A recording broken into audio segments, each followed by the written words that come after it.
पहले बाद राजकोट की ट्रेन पलटने की बड़ी साजिश का खुलासा हुआ है।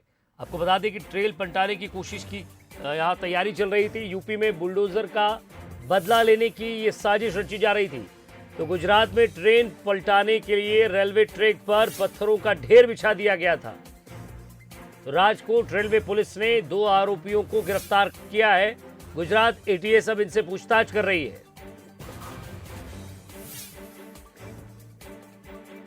और ज्यादा बातचीत के लिए लखनऊ से हमारे विशेष संवाददाता आलोक राय हमारे साथ जुड़ रहे हैं। आलोक, ट्रेन पलटाने की साजिश थी। यूपी में जिस तरह से योगी सरकार आई और माफियाओं पर, गुंडों पर, बदमाशों पर बुलडोजर चलाया गया, उसका बदला लेने की कोशिश कर रहे थे ये। देखिए विजय, बिल्कुल सबसे बड़ी बात तो ये है कि खासकर जो राजकोट की रेलवे पुलिस है, निश्चित रूप से उसका काम सराहनीय रहा। वो बधाई के पात्र हैं पूरी पुलिस टीम, क्योंकि एक बड़ी साजिश को उन्होंने रोक लिया। क्योंकि अगर ये दुर्घटना होती तो जाहिर सी बात है जान माल की बड़ी क्षति होती।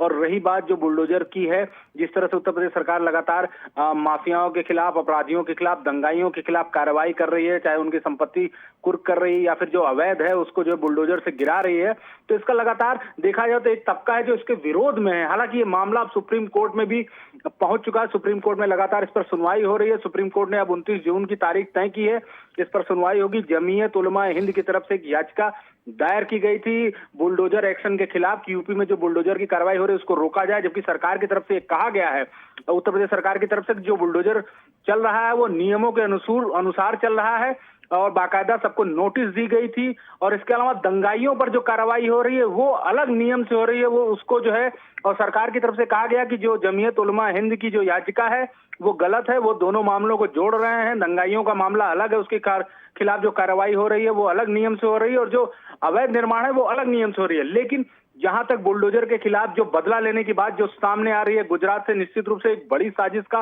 हिस्सा। और जिस तरह से वहां की रेलवे पुलिस ने इन 2 लोगों को गिरफ्तार किया है, साथ ही साथ वहां के जो रेलवे के अधिकारी थे जिन्होंने इस साजिश का समय रहते पता लगा लिया और एक बड़ी घटना को होने से पहले ही रोक दिया गया, तो निश्चित रूप से एक बड़ी साजिश का हिस्सा हो सकता है। और इसीलिए वहां की एटीएस भी इसमें इन्वॉल्व हो चुकी है और वो पूरी कोशिश कर रही है इस बात की तफ्तीश करने की, इस बात की जानकारी तह में जाने की, कहीं इसके पीछे कोई जो है आतंकवादी लिंक तो नहीं है, कोई ऐसी साजिश तो नहीं रची गई है। जो टेररिज्म का जो एंगल है उसको लेकर भी जो है एक जांच की जा रही है। तो कुल मिलाकर एक बड़ा मामला है।